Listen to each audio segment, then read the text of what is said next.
বাজারের দাম একটু বাড়তি, দাম একটু বেশি। দাম আগের তুলনায় একটু বেশি আছে, এখনো অস্বাভাবিক হয় নাই। কতটা দাম বাড়তি না। বাজারের দর কম আছে এখন ভাইয়া। বাজারের দাম একটু বাড়তি সব জিনিসেরই, রমজান হিসেবে অনেক বাড়তি, অনেক বাড়ায় দিচ্ছে আর কি সব দিক দিয়েই। আর আগে শসা ছিল কত 60 টাকা 50 টাকা, এখন তো 100 টাকা, 50 টাকায় বাড়াই দিচ্ছে।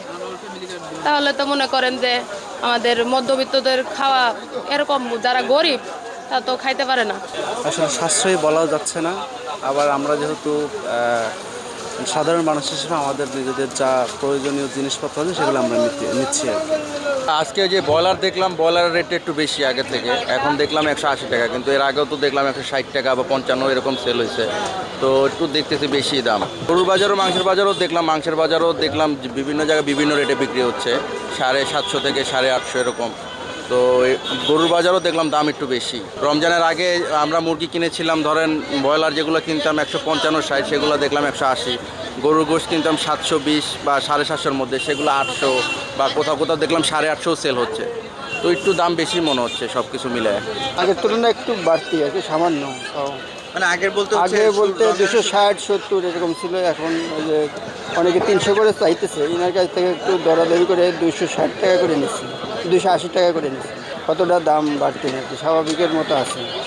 অন্যান্য বাজারেও খারাপ না, ভালোই আছে। বাজারের দর কম আছে এখন ভাইয়া। এখন কম কি মুরগির বাজারের কথা বলতেছেন শুধু? মুরগির বাজারের কথাই বলতেছি। এখনো অস্বাভাবিক হয় নাই, তবে আশা করা যায় আর কি। সবজির বাজার মোটামুটি অনুকূলের বাইরে, সবজির বাজার অনুকূল। মুরগির বাজারটা একটু মানে একটু হাই। সবচেয়ে বেশি হচ্ছে আপনার লেবুর বাজারটা। লেবুর 22 ক্যারেট, 21 ক্যারেট, 18 ক্যারেট চলতেছে।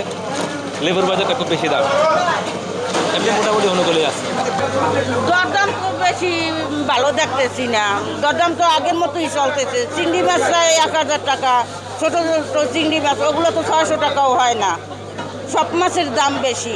দাম আগের তুলনায় একটু বেশি আছে, কমেনি। যে রোজা হিসেবে একটু কমবে, আমাদের যারা রোজা থাকি তাদের জন্য একটু ভালো হয় মুসলিম, কিন্তু সেটা হয়নি, সে আগের থেকেই বেশি। সব কিছুর দামই বেশি পাচ্ছি, কোনো কিছুই কম নাই আর কি। এই বাজারে একটা সিন্ডিকেট যাদের জন্য এরকম দাম বৃদ্ধি করে দেয়, এটা তো আসলে আমরা সাধারণ জনগণ অতটা বুঝবো না, কিন্তু আসলে গভীরভাবে দেখলে এই এক পক্ষ আছে এরকমই করে আর কি। কি মনে হয় যারা হচ্ছে খুচরা এই সিন্ডিকেটটা ভাঙতে পারলে হয়তো দামটা একটু কমবে।